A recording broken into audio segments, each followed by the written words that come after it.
Kita langsung melihat bagaimana tadi proses ketika Mahfud MD resmi mengundurkan diri sore hari ini. Berikut ini.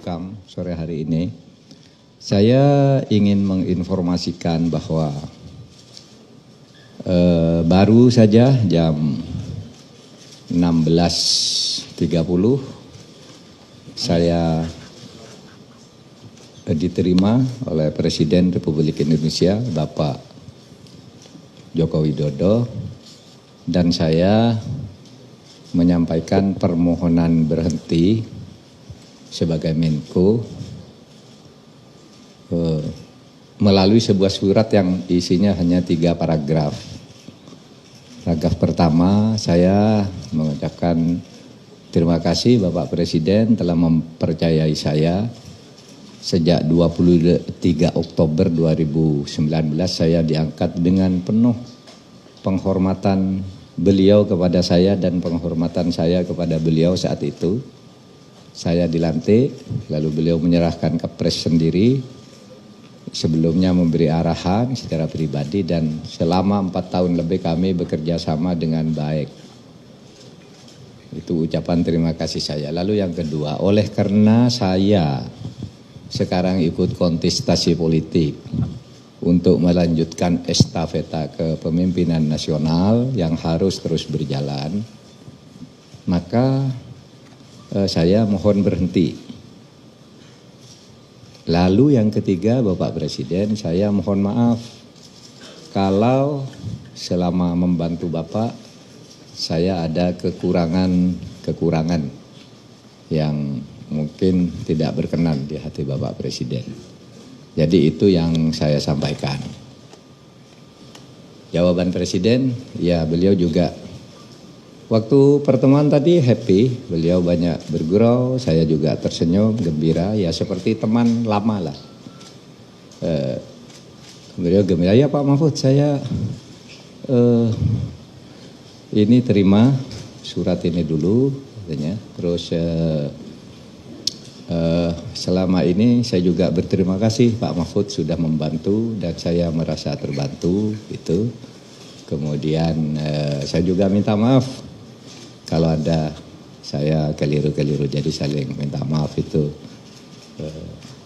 budaya adiluhung Indonesia kan begitu, saling minta maaf, saling berterima kasih gitu.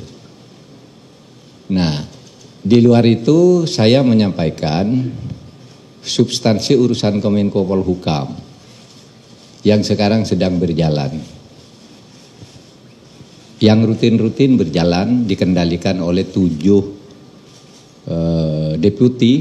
kedeputian yang sekarang masih aktif terus bekerja semuanya di bawah koordinasi teknis Bapak Letjen Teguh Pujo Rumokso.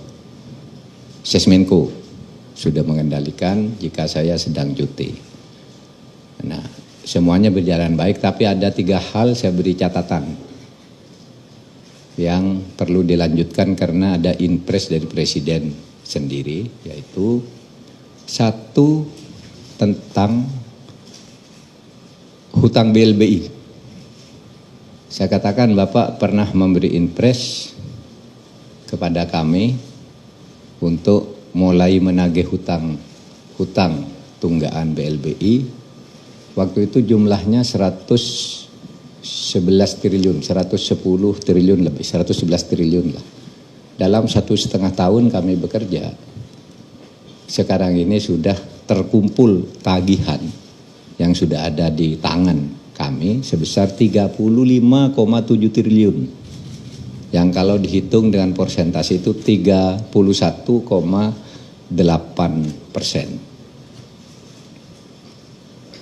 Saya katakan Pak Presiden, ini tagihannya masih ada karena ada yang masih mengelak, ingin tidak membayar, ada yang mau menawar, ini jumlah hutangnya tidak sebegitu dan seterusnya.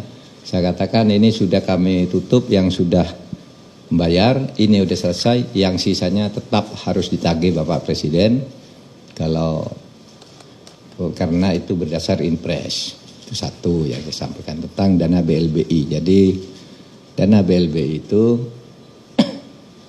harus kita tagih karena itu orang ngeplang itu terhadap uang negara.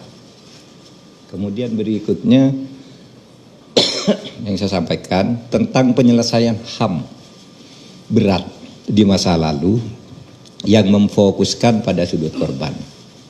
Saya katakan penyelesaian HAM, pelanggaran HAM berat masa lalu ada 12, itu secara hukum sangat sulit, itu biar hukumnya berjalan, nanti dibicarakan oleh pemerintah atau Kemenko Polhukam berikutnya. Tapi yang sudah diselesaikan oleh Kemenko Polhukam atas impres juga, yaitu penyelesaian di luar, penyelesaian non-yudisial, yaitu yang khusus untuk korbannya bukan pelakunya. Saya katakan, Presiden, Perserikatan Bangsa-Bangsa kali ini, saya sudah belasan tahun tidak pernah memuji Indonesia, kali ini berpidato resmi menghargai pemerintah Indonesia yang telah melakukan langkah penyelesaian HAM dari sudut korban. Pelaku masih terus dicari, tapi korbannya disantuni lebih dulu.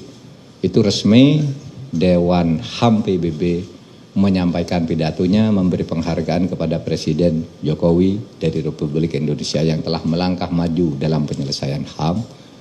Bahkan dalam 3 kali sidang HAM berturut-turut selama 3 tahun, waktu saya jadi Menko Polhukam, itu Indonesia tidak pernah disebut lagi oleh Dewan HAM PBB sebagai negara yang bermasalah. Sebelumnya selalu disebut. Nah, waktu saya mulai tahun 2020, 2021, 2002, tidak disebut Indonesia punya catatan ini, tidak ada.